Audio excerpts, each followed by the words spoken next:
Bonjour à toutes et tous, bienvenue sur ce webinaire. Alors, ça y est, le webinaire est lancé. On va attendre et on va patienter un petit peu, attendre quelques participants. Bienvenue à vous.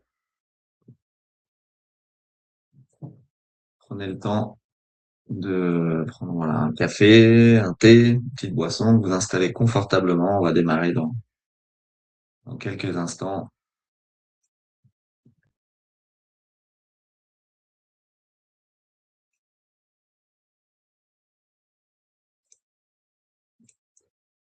Bonjour, bienvenue sur ce webinaire Webikeo.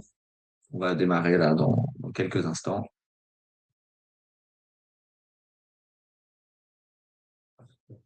Donc, je me présente, je suis Simon Laurent, je suis le co-directeur d'Osons Plus. Je suis ravi de vous accueillir sur ce webinaire qu'on a nommé Pourquoi vos transformations échouent et ce qui se joue sous la surface du facteur humain. Donc, on va attendre encore quelques secondes et puis on va démarrer. Je vous invite à vous installer confortablement. Voilà, normalement, vous voyez la présentation.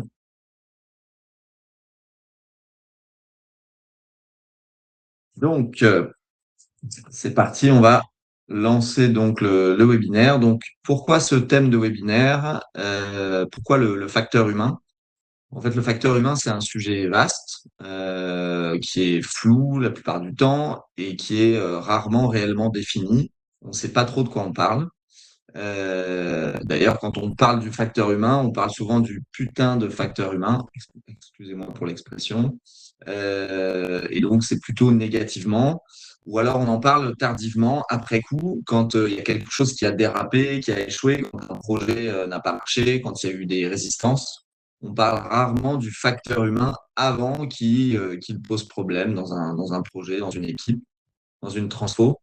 Voilà, on parle rarement du facteur humain comme un point d'appui pour une transformation et on entend plutôt putain de facteur humain et moins précieux facteur humain.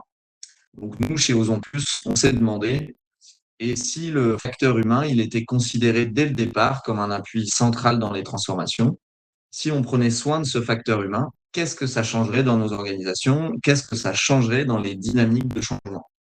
Donc, c'est vraiment ces réflexions-là qu'on veut partager avec vous aujourd'hui et qu'on va voir dans le webinaire.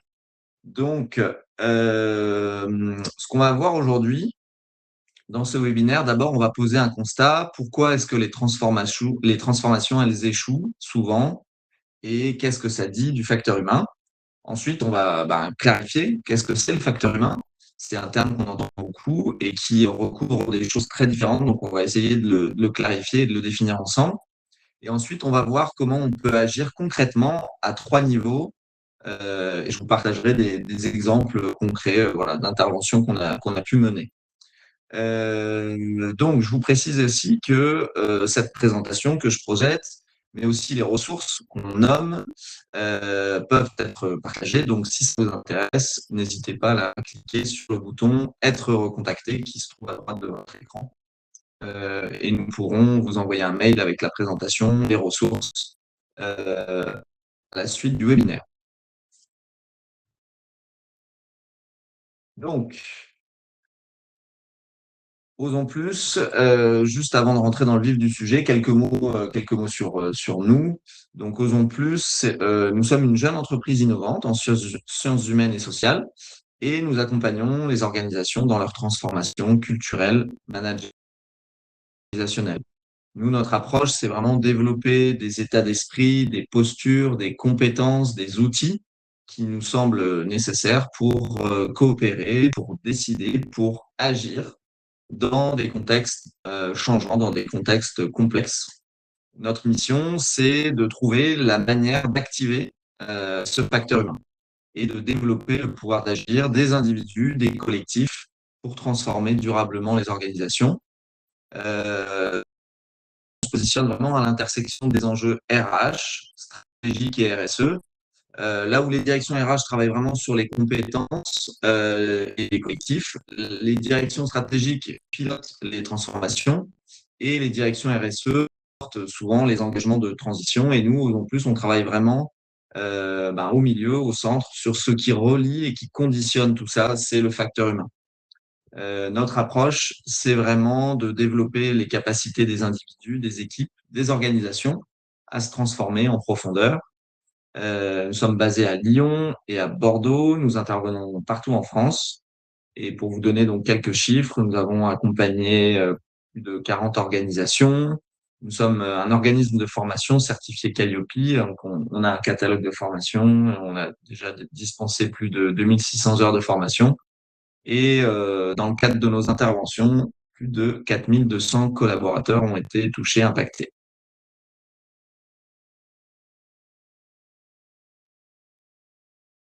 Donc, pour comprendre pourquoi le facteur humain c'est devenu un enjeu central aujourd'hui, il faut peut-être partir d'abord du contexte dans lequel évoluent les organisations. Aujourd'hui, on vit dans un monde qu'on peut qualifier de banni, ça veut dire fragile, anxieux, non linéaire et incompréhensible. C'est une mise à jour du fameux monde VUCA dont vous avez peut-être entendu parler, qui décrit en fait un monde où les crises, elles ne se succèdent plus, elles se superposent. On parle même de polycrise. C'est un monde où les causes et les effets ne se lisent plus de manière linéaire. On ne sait plus exactement où est la cause, où est la conséquence, et où l'incertitude, c'est pas une exception, c'est la condition normale. Hein, on le voit récemment avec toutes les crises à la fois au niveau international et aussi au niveau local ou national. Ça se joue à toutes les échelles, au niveau politique, au niveau économique, au niveau climatique, en train de le vivre, au niveau technologique, etc. Donc, il n'y a aucun secteur, aucune organisation qui échappe à ce monde banni aujourd'hui. Et qu'est-ce que ça implique concrètement? Eh bien, c'est que les organisations qui arrivent à tenir, qui arrivent à s'adapter, qui arrivent à se renouveler, ce sont celles qui se transforment en permanence. Aujourd'hui, la robustesse, c'est vraiment cette capacité à se transformer et à naviguer dans l'incertitude. Cette transformation permanente, elle se joue à tous les niveaux. Avant, je disais que finalement, la question de transformation, elle était portée uniquement par les directions de la transformation qui pilotaient ça de manière assez stratégique et opérationnelle, de manière plutôt descendante.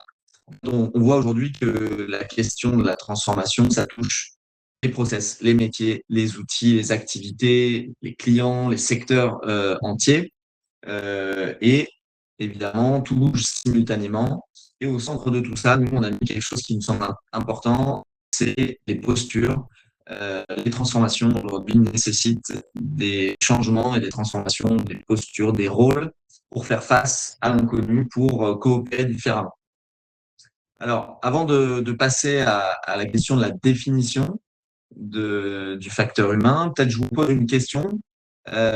Si si vous pensez à un changement ou à une transformation récente dans votre organisation, dans votre sphère professionnelle, qu'est-ce qui a bloqué, qu'est-ce qui a freiné les personnes ou les équipes dans ce projet? Et à l'inverse, qu'est-ce qui a favorisé ce changement? Donc là, vous pouvez réfléchir à ça et éventuellement répondre dans le chat. Vous avez le bouton du chat en haut à droite. Si vous réfléchissez à une transformation récente dans votre organisation, qu'est-ce qui a bloqué selon vous? Qu'est-ce qui, les personnes, les équipes? Et à l'inverse, qu'est-ce qui a favorisé ce changement? Donc, je vous invite à répondre dans le chat.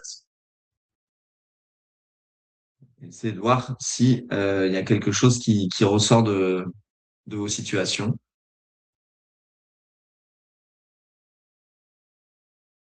Je vous laisse un petit moment pour y répondre. Un grand merci pour les personnes qui vont le faire. Et en attendant de découvrir vos réponses, je vais un petit peu vous expliquer finalement ce qu'on nomme, nous, l'angle mort des transformations. L'angle mort des transformations, c'est finalement ce que nous, on appelle le facteur humain. Il y a un chiffre qui nous semble vraiment important. 70% des transformations organisationnelles n'atteignent pas leur objectif.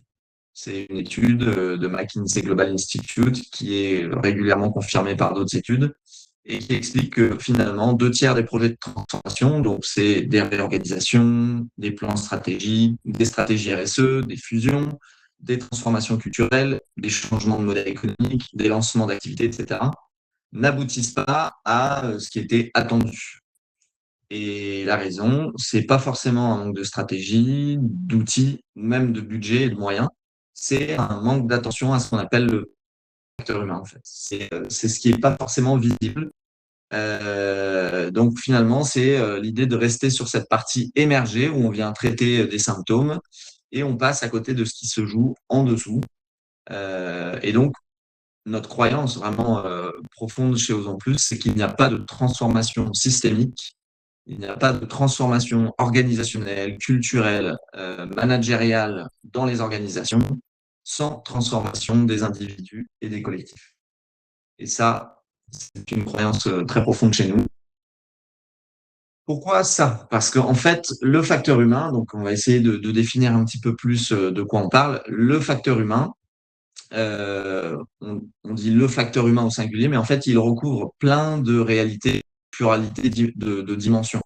On parle de dimensions cognitives, émotionnelles, relationnelles, culturelles, symboliques, etc. Donc, finalement, toutes ces dimensions viennent influencer, de manière souvent invisible, la capacité des individus et des collectifs à se transformer. En fait, toutes ces dimensions cognitives, émotionnelles, relationnelles, etc., ce sont ces dimensions qui sous-tendent nos capacités de transformation. Donc concrètement, en fait, le facteur humain et toutes ces dimensions, c'est ce qui façonne la manière dont une organisation va penser, décider, coopérer, évoluer dans le temps. C'est ce qui se joue, et ça, c'est des choses que vous peut-être que vous vivez hein, dans vos organisations, c'est ce qui se joue dans les réunions, dans les moments de prise de décision, dans les interactions au quotidien, dans les projets, dans ce qui est dit dans les couloirs, dans ce qui est dit dans les réunions, et surtout dans ce qui est pas dit. En fait, le facteur humain, on peut régulièrement l'observer dans les organisations, c'est dans la capacité des équipes à se faire confiance ou pas, dans la manière dont les désaccords sont exprimés ou évités, dans le niveau d'engagement et de responsabilisation des équipes, dans la fluidité ou la non-fluidité de la coopération entre les différents services, dans la capacité à innover, à prendre des initiatives, à oser, dans la façon dont une vision managériale, une vision stratégique, elle est incarnée ou pas, ou finalement si elle reste plus à un niveau théorique. En fait, le facteur humain, c'est vraiment un capital vivant, c'est ce qui traverse les individus, les équipes, les collectifs, les structures. C'est un capital qui, lorsqu'il est reconnu, développé, c'est un levier puissant pour apprendre, pour se transformer. Euh, et quand il est non conscientisé, non reconnu, non développé, non investi, c'est là où il peut y avoir des freins, des blocages, des résistances. Donc, autrement dit, pour nous, hein, le facteur humain, il est déjà à l'œuvre partout, tout le temps, qu'on le veuille ou non d'ailleurs. Et la question, elle est pas tellement de savoir est-ce que le facteur humain, il est présent ou pas dans l'organisation. Il l'est. La question, c'est est-ce qu'il est conscient, est-ce qu'il est travaillé et est-ce qu'il est mis au service des transformations? C'est ça qui nous semble important. Merci Frédéric votre réponse. Manager de transition, il m'arrive d'avoir des difficultés à faire adhérer les équipes au changement et les gens n'aiment pas le changement, clairement. On va en parler juste après. Vous me pointez quelque chose qui est très important, c'est la question de l'adhésion, la question d'être embarqué dans une transformation, dans un changement. Et ça, c'est clairement une question du facteur humain. Alors, pour comprendre quelque chose d'important, c'est essayer de regarder un petit peu ce qui se joue sous la surface.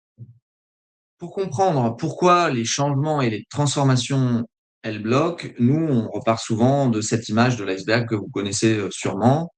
Dans les organisations, dans la vie en général, hein, il y a des choses qui sont visibles, qui sont au-dessus de la surface, qu'on pourrait filmer avec une caméra. C'est des choses qu'on peut voir comme si on les filmait avec une caméra, les comportements, les règles, des habitudes. le fonctionnement d'une équipe, le fonctionnement d'une gouvernance, la hiérarchie et son fonctionnement, des projets, des process, les outils qu'on utilise.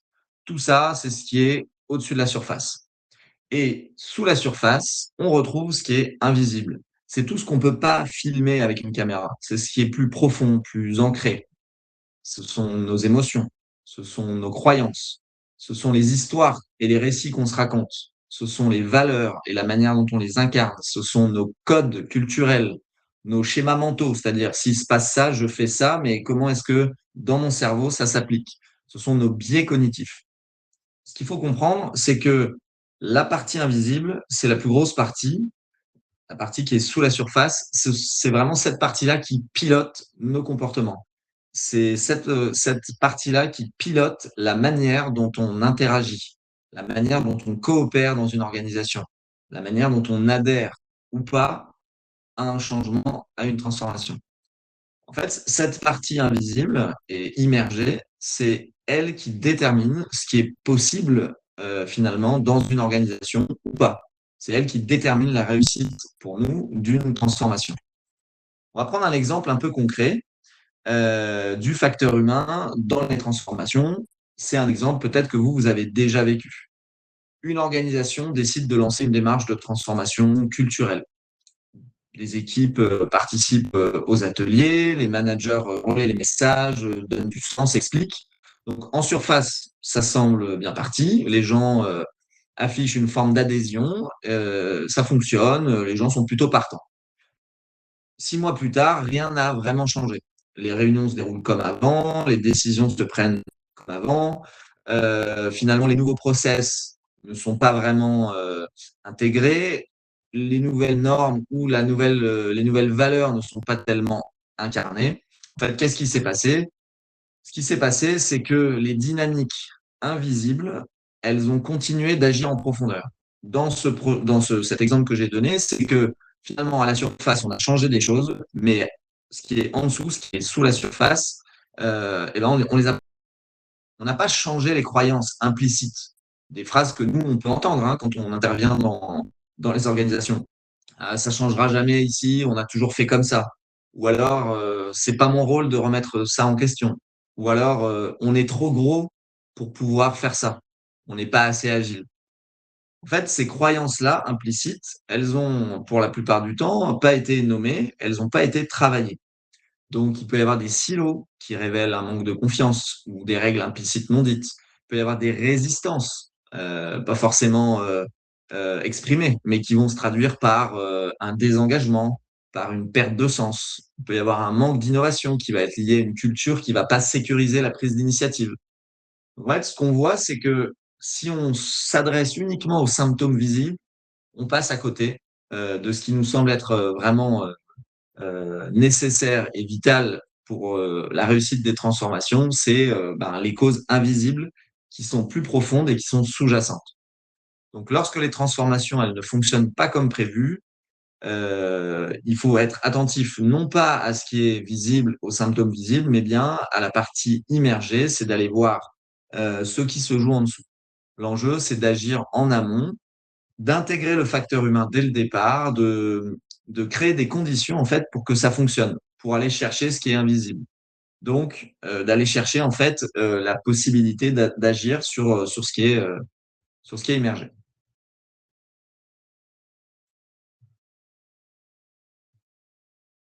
Donc, maintenant qu'on a posé le problème, et peut-être que ça a fait écho à des choses que vous voyez dans vos organisations, que vous vivez dans vos organisations, dans vos transformations actuellement. Là, je vais vous partager vraiment notre vision chez Osons Plus de ce que ça implique concrètement. C'est ce qu'on appelle chez nous la théorie du changement, c'est-à-dire c'est ce sur quoi on agit quand on intervient dans une organisation. C'est les fondements qui guident notre approche. Le premier fondement de notre approche, c'est qu'en gros, il n'y a pas de transformation de ce qui est visible extérieur sans transformation intérieure. En même temps qu'on va chercher à résoudre des défis externes, donc ça veut dire atteindre des objectifs de développement durable, conduire une transition écologique, réussir sa réorganisation, lancer une nouvelle activité, changer son modèle économique, développer un nouveau segment de marché, etc., etc., ce qu'on appelle finalement la transformation extérieure au niveau visible, il va être fondamental de revisiter les modèles mentaux, les croyances, les valeurs, les modes d'interaction. En fait, c'est vraiment des paramètres intérieurs qui vont conditionner notre capacité à agir différemment et durablement. Et nous, on se base vraiment sur des recherches récentes en sciences de la durabilité qui le montrent et qui le prouvent. Intérieurs constituent des points de levier profonds pour les transformations, pour réussir les transformations. Donc, on résume ça par pas de transformation extérieure sans transformation intérieure. Le deuxième fondement, c'est la transformation intérieure, elle doit se faire à un niveau profond, c'est-à-dire un changement culturel systémique. Aujourd'hui, les transitions, elles se limitent pas au changement juste individuel. Hein, on l'a vu, les organisations sont prises dans un contexte global. Et donc, pour réussir une transformation, ça implique une transformation des récits, des imaginaires collectifs qui vont façonner nos comportements, qui vont façonner les normes, qui vont façonner nos croyances. Donc, on a besoin d'espace, on a besoin de moments, d'expériences pour se questionner, pour écouter l'altérité, pour prendre du recul sur ses biais cognitifs, pour prendre du recul sur ses habitudes, sur ses schémas de pensée. En fait, ces espaces-là et ces expériences-là, elles sont importantes pour qu'on vienne vraiment revisiter nos postures et nos relations. Einstein disait ça et c'est ce qu'on garde en tête et qu'on aime bien. C'est en gros, on résout pas un problème avec le même niveau de conscience qu'il a engendré. Ce que ça veut dire, c'est qu'il faut aller changer ce niveau de conscience et que cette transformation intérieure, ce changement de niveau de conscience, il se fait à un niveau profond, à un niveau culturel et systémique. Et le troisième fondement, c'est pas de transformation individuelle sans transformation collective et pas de transformation collective sans transformation individuelle. Le changement, il suit pas un processus linéaire. Les individus bougent parce que les organisations, elles bougent et vice-versa. C'est un mouvement à double sens permanent. En fait, quand on intervient, on favorise un modèle d'apprentissage qui est dynamique, où ces deux dynamiques-là, elles s'influencent et elles s'accélèrent mutuellement. Donc nous, quand on intervient, notre enjeu, c'est de développer le pouvoir d'agir des personnes au niveau individuel. Et au niveau collectif, l'enjeu, c'est de développer des organisations et des collectifs plus vivants, plus robustes, plus durables. Donc ça, c'est le défi qu'on relève chez Osons Plus. Expérimenter, structurer des approches d'accompagnement intégratives qui se basent sur ces trois fondements et de documenter l'impact au niveau individuel et au niveau organisationnel. Donc, après, concrètement, comment on fait ça? Comment concrètement on peut activer le facteur humain dans une organisation? Chez Osons Plus, on travaille le facteur humain à trois niveaux qui sont interdépendants, micro, méso et macro. Le premier niveau, c'est le niveau individuel, le niveau micro. Là, on vient travailler les ressources intérieures qui sont mobilisables dans son rôle professionnel. La conscience de soi, la capacité à réguler ses émotions, la capacité à formuler des choses à ses collègues, à ses collaborateurs, la capacité à se remettre en question, sa capacité à apprendre, etc., etc. Le deuxième niveau, c'est le niveau méso, au niveau des équipes, au niveau des collectifs, au niveau d'un service, par exemple. Là, on vient travailler la qualité des relations, la qualité de la dynamique collective, la confiance, la capacité à coopérer, la capacité à traverser, à dire les désaccords de manière constructive. Et puis enfin, le niveau 3, c'est le niveau organisationnel, au niveau macro. Là, on vient agir et on vient travailler les conditions structurelles, culturelles qui vont influencer les comportements. C'est ce que l'organisation permet ou interdit. C'est ce que l'organisation, elle valorise ou elle sanctionne. C'est ce que l'organisation, elle dit ou elle ne dit pas. Et ces trois niveaux-là, ils s'influencent mutuellement. Activer le facteur humain, c'est agir sur ces trois niveaux en même temps, parce que c'est de leur alignement que dépend la capacité réelle d'une organisation à se transformer, à agir dans la complexité. Donc maintenant, je vais rentrer un peu dans le détail de chacun de ces niveaux. Donc le premier niveau, le niveau individuel. Donc au niveau des individus, l'enjeu, c'est de développer le leadership, les compétences et les dimensions intérieures. Il y a une étude, une méta-analyse de 72 études qui a été réalisée en 2024, pardon, et qui a étudié les programmes de développement du leadership. Et cette étude révèle que les programmes de développement du leadership sont corrélés à une diminution de l'absentéisme, à une augmentation de la fidélité, de la rétention des collaborateurs, à une augmentation de la motivation, à une augmentation du sens donné aux transformations et plus largement à une augmentation de la performance organisationnelle. Donc développer le leadership, ça a un impact très concret, très direct sur l'organisation. Nous, ce qu'on veut ici vous présenter, c'est un cadre international, ce qu'on appelle les objectifs de développement intérieur, les Inner Development Goals, donc en anglais les objectifs de développement intérieur, les IDG. Ce sont des compétences essentielles qui ont été développées par une communauté mondiale de chercheurs, de praticiens, d'organisations, de leaders en 2020. Et ce cadre, donc ces Inner Development Goals, ces IDG, identifie 25 compétences intérieures réparties en 5 dimensions que je vous affiche là. Euh, 25 compétences intérieures qui sont les compétences dont nous avons besoin pour faire face aux grands défis de notre époque. Ces 5 dimensions, je ne vais pas les lister les 25, mais en tout cas, il y a 5 dimensions, la dimension être, la dimension penser, la dimension interagir, la dimension collaborer et la dimension agir. Et ce qui est intéressant avec ce référentiel, c'est qu'il donne un langage commun au niveau international pour parler de ce qui se passe à l'intérieur de chacun d'entre nous et pour réussir à travailler dessus de manière structurée. Donc nous, concrètement, quand on intervient dans les organisations, on propose d'agir sur ce référentiel à travers le développement, à travers à travers des programmes de développement du leadership et des formations. Voilà. Alors, ce que je vous propose là aujourd'hui, c'est de découvrir ce référentiel. Peut-être que vous le connaissez, peut-être que vous ne le connaissez pas. Comment vous pouvez le découvrir? Eh bien, on vous propose de réaliser votre propre autodiagnostic de vos compétences intérieures pour identifier vos zones de force et vos zones de développement, on va dire ça comme ça. Donc, on a créé un outil qui vous permet de le découvrir et qui permet de vous auto-positionner. Donc, si cet outil vous intéresse, je vous invite à cliquer sur le bouton Être recontacté. Comme ça, je pourrais vous envoyer le lien à la fin du webinaire pour découvrir cet outil. Donc, notre proposition pour activer le facteur humain de manière concrète au niveau individuel, développer son leadership, développer ses compétences intérieures et donc à travers des formations, à travers des programmes de développement du leadership. Le deuxième niveau, niveau de l'équipe, des équipes, des services. Donc l'enjeu ici, c'est vraiment développer et travailler la qualité des relations dans l'équipe, la qualité des interactions. Et notamment, on le fait comment? À travers des espaces-temps, à travers des moments où on se retrouve, où l'équipe se retrouve, dans des espaces réflexifs, des espaces en capacitant, c'est-à-dire qui développent la capacité de l'équipe. Nous, on le fait à travers des séminaires, des ateliers immersifs, expérientiels, des moments où les personnes peuvent se dire ce qui ne se dit pas habituellement, qui peuvent explorer la qualité des liens, des interactions entre elles, qui peuvent travailler la confiance, qui peuvent explorer des nouvelles manières de coopérer, qui peuvent co-construire des solutions, qui peuvent co-construire et se projeter ensemble dans des feuilles de route collectives.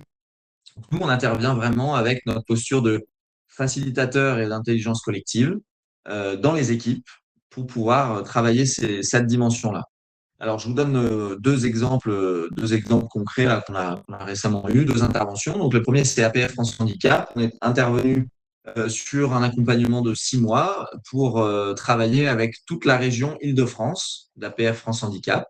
Donc là, on a rassemblé les directeurs et les élus, les directeurs d'établissements qui accueillent les personnes en situation de handicap. Donc, c'était environ 45 personnes. Et donc, on a proposé un accompagnement de 6 mois pour accompagner la transformation de cette direction, qui voulait co-construire une nouvelle feuille de route stratégique, mais qui voulait la co-construire, qu'elle soit portée collectivement, qu'elle soit incarnée.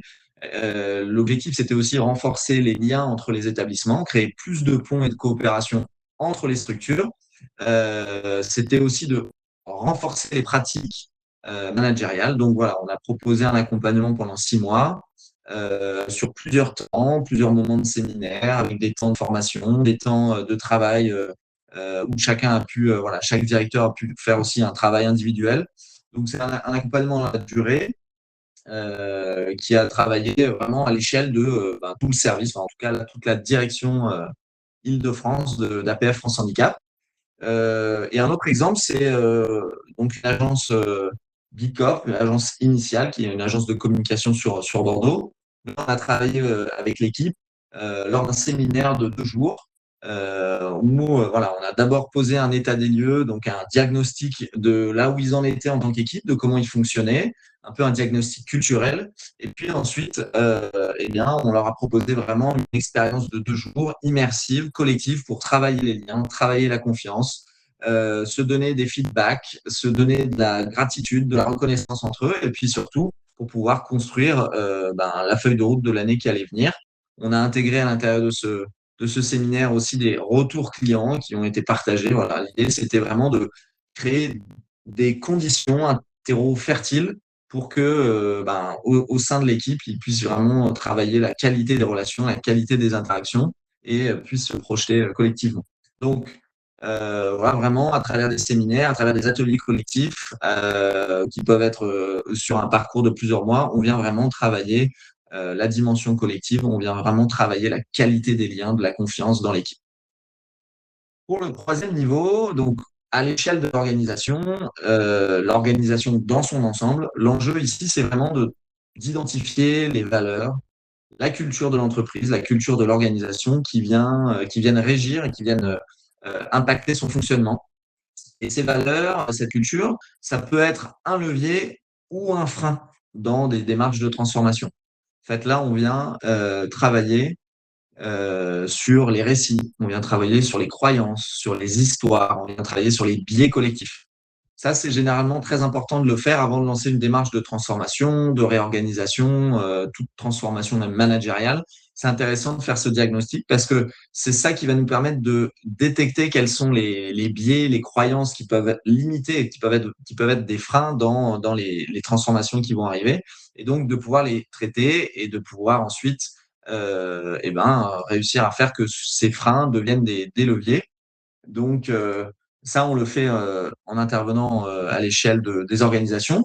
On le fait en amont et ensuite, on intervient donc à la veille d'une organisation. Donc là, je vous donne aussi 2 exemples. Euh, on est intervenu pour la CEPAM et la CAF de la Creuse, donc 2 organisations qui étaient amenées à fusionner. Donc, la Caisse de primaire d'assurance maladie et la Caisse d'allocation familiale de la Creuse.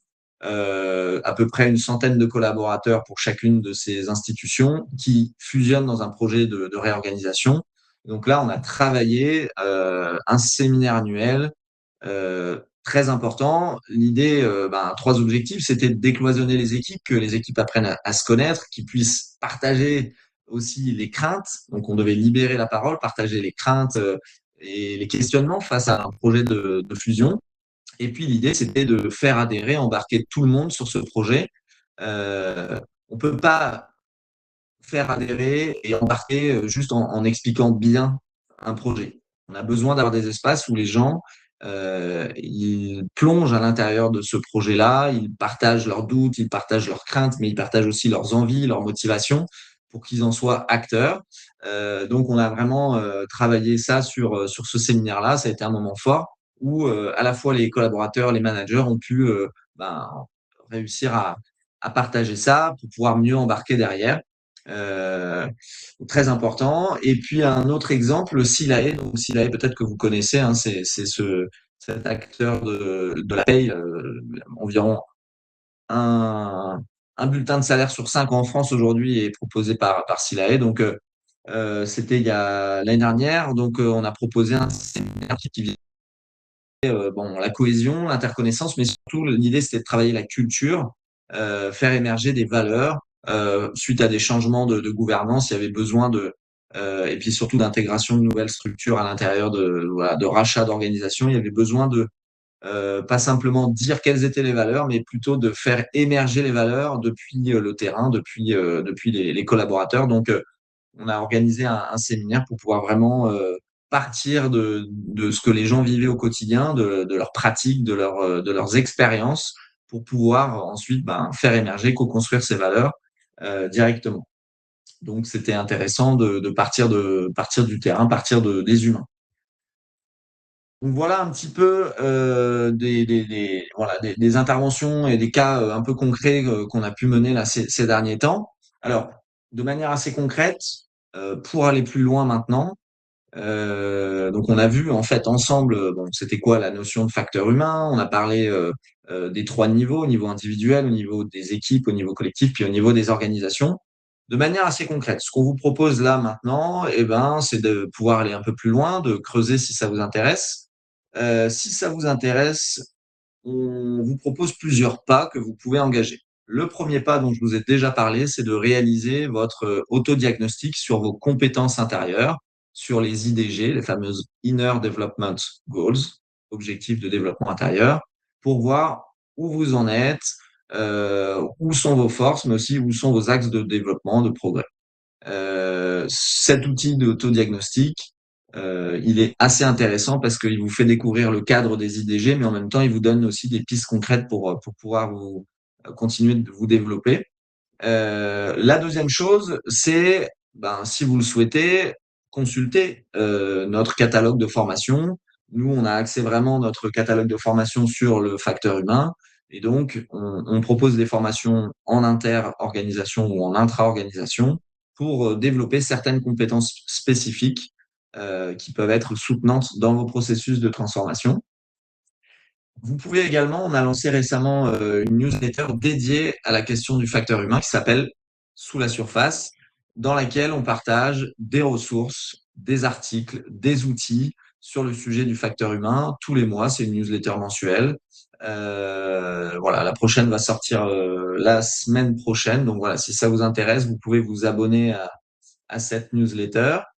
Euh, et puis, si vous êtes actuellement engagé dans une réflexion, dans un projet de transformation culturelle, organisationnelle ou managériale, et que vous sentez que ça coince à certains endroits, qu'il y a des résistances, enfin voilà, que vous êtes finalement, vous percevez des symptômes visibles et que vous sentez que c'est plutôt à cause de causes invisibles et de ce qui est sous la surface, vous pouvez également aussi demander un temps d'échange avec nous. Ce sera l'idée en tout cas, ce sera l'occasion d'explorer ensemble et puis de voir si on peut vous accompagner là-dedans.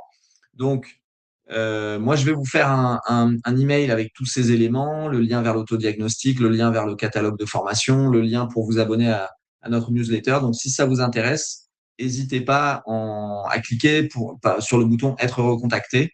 Voilà, c'est grâce à ça que je pourrais vous envoyer les éléments, les informations. Voilà, en gros. Et maintenant, tchouk. J'avais envie, avant de vous laisser la parole, peut-être de savoir un peu dans tout ce que j'ai partagé, qu'est-ce qui vous parle, qu'est-ce qui vous a interpellé le plus, avec quoi vous repartez voilà, de ce que j'ai partagé, avec quoi vous repartez, euh, l'élément, l'idée clé qui vous parle le plus.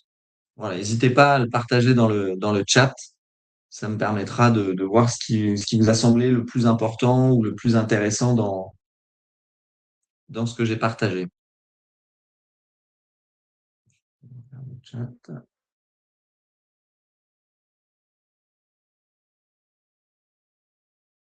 N'hésitez pas à partager dans le chat, voilà, avec quoi vous repartez, qu'est-ce qui vous a semblé intéressant, important, ce que je vous ai partagé.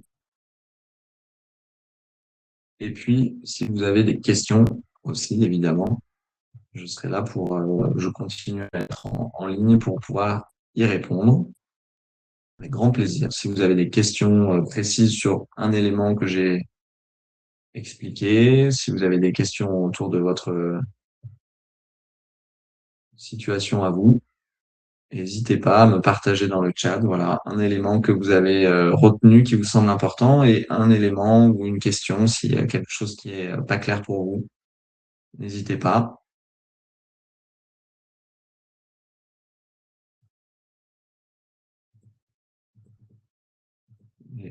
vous remets ce qui me semble vraiment, voilà, ce qui me semble vraiment clé. C'est vraiment cette slide-là, s'il y avait besoin de peut-être de résumer, c'est cette idée que finalement ce qu'on vit, les comportements qu'on a, la manière dont les décisions se prennent, dont les projets avancent ou pas, dont les services coopèrent, dont les équipes s'emparent d'un projet de transformation, etc. Ça, c'est des choses qu'on voit, c'est ce qui est visible, c'est au-dessus de la surface. Mais on peut aussi voir des résistances, on peut aussi voir des conflits, des problématiques interpersonnelles, on peut voir de l'inertie, on peut voir des projets qui capotent, etc. Du désengagement, ça, c'est vraiment dû à des choses qui sont invisibles, qui sont finalement sous la surface, qui sont reliées pleinement, entièrement aux facteurs humains, finalement, aussi au terreau culturel, aux valeurs, aux récits, aux biais cognitifs, etc. Et ça, c'est vraiment ce qui agit au plus haut niveau sur les comportements et la réussite des projets de transformation. Donc voilà, si vous devez retenir quelque chose, c'est que de vous poser la question dans ce que vous percevez, ce qui est visible, essayez de vous poser la question, qu'est-ce qui se passe sous la surface et essayez de distinguer finalement à quel niveau est-ce que vous pouvez intervenir si vous êtes engagé dans un processus de transformation culturel, managérial ou organisationnel. Essayer de voir finalement où est-ce que ça peut se situer, ces choses qui sont sous la surface et quels sont les leviers que vous avez sur chacun de ces trois niveaux qui sont vraiment très importants au niveau individuel, au niveau des équipes et au niveau organisationnel. Voilà. Alors, je vois que ça a un petit peu répondu. Merci beaucoup, Frédéric. Oui, l'élément humain, l'individu au centre de la réflexion fondamentale pour toute transformation organisationnelle. Tout à fait. C'est clé. Les gens réagissent par rapport à eux. Sans adhésion de chacun, aucune organisation n'est viable, c'est sûr. C'est pas simple de comprendre les motivations et les préoccupations de chacun. On n'a pas toujours assez de temps pour ça. Ouais, bah, c'est vrai, on n'a pas forcément le temps. Et en même temps, je dirais qu'on ne le prend pas forcément parce qu'on se dit on n'a pas le temps. Et finalement, ce temps qu'on ne prend pas au démarrage d'un projet, souvent on le perd après parce que ben, voilà, ce projet va pas au bout. Il y a des résistances passives, voire actives. Et donc, avoir un espace facilité par un tiers extérieur qui est facilitateur en intelligence collective et qui vient en fait poser un cadre dans lequel les personnes vont pouvoir expliquer, déposer où elles en sont, leurs craintes, leurs questions, leurs envies, leurs ressources, etc., leurs motivations, leurs préoccupations. Tout ça me semble extrêmement important. Et plus on le fait en amont, et ben, plus on gagnera du temps après dans le projet et on donnera toutes les chances au projet de transformation d'aller au bout. Euh, vous partagez votre expérience. J'aime bien demander à un max de personnes ce qu'ils feraient s'ils étaient à ma place. Ouais, c'est ça, c'est super intéressant en individuel de leur permettre d'échanger ça. Et après, c'est aussi très intéressant de créer des espaces dans lesquels l'équipe partage ça. C'est-à-dire que l'équipe se sent entendue. En one-to-one, c'est déjà vraiment intéressant de le faire. Et ce qui est intéressant, c'est aussi de créer des espaces dans lesquels on sent qu'on a la confiance, on sent qu'on a la sécurité psychologique pour pouvoir dire ce qu'on ferait bien ou différemment, la manière dont les choses se passent, la manière dont la qualité des interactions se passe, etc., etc. C'est vrai que ce diagnostic culturel, il est vraiment, vraiment important. Donc, ouais, alors là, vous posez une autre question. Le facilitateur en intelligence collective ne peut-il pas être le DG? Alors, le DG en soi, généralement, lui, il a un peu toutes les casquettes. On lui demande d'être visionnaire, on lui demande d'être un peu manager opérationnel, on lui demande d'être un designer de séminaire, un animateur de séminaire, etc., etc. En fait, c'est assez compliqué. Nous, ce qu'on remarque dans notre expérience, évidemment, c'est que euh, d'enchaîner toutes ces casquettes-là au sein d'un même séminaire ou d'une même réunion, c'est assez difficile. D'autant que, du coup, les objectifs et la posture, bah, elle n'est pas la même quand on est facilitateur, ou quand on est DG, ou quand on est manager, ou quand on veut juste s'exprimer en tant que membre de l'équipe au même titre que les autres. Donc, nous, on remarque que et le DG ou la DG et les personnes de l'équipe, elles sont plus en confiance et elles arrivent mieux à partager ce qui est vraiment important et ce qui compte quand il y a voilà, un tiers facilitateur. Donc c'est à la fois mieux pour le DG et la DG, à la fois mieux pour l'équipe, parce que bah, ce sont des processus qui sont structurés, qui sont accompagnés, qui sont facilités. Ça demande une posture, des compétences et une technicité, voilà, que bah, le DG a pas toujours. Si le DG est formé à ça, c'est très bien, mais ça me semble compliqué d'alterner quand même toutes ces casquettes sur un même moment, un même séminaire ou une même réunion. Par contre, le DG, ce qui va être très important, c'est que lui puisse participer de bout en bout, co-construire cette stratégie d'accompagnement. Nous, quand on intervient dans des organisations, on accompagne autant l'organisation que le DG, la DG, le manager ou la manager, parce que en fait, c'est comme je vous l'ai dit, hein, tout est systémique, tout est interrelié. Si le DG bouge, alors l'équipe bouge. Si le manager bouge, l'équipe bouge. Mais si l'équipe bouge, ça fait aussi forcément bouger le manager.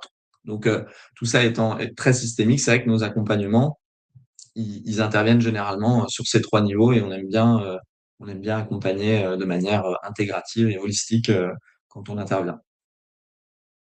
Je regarde sur les autres questions.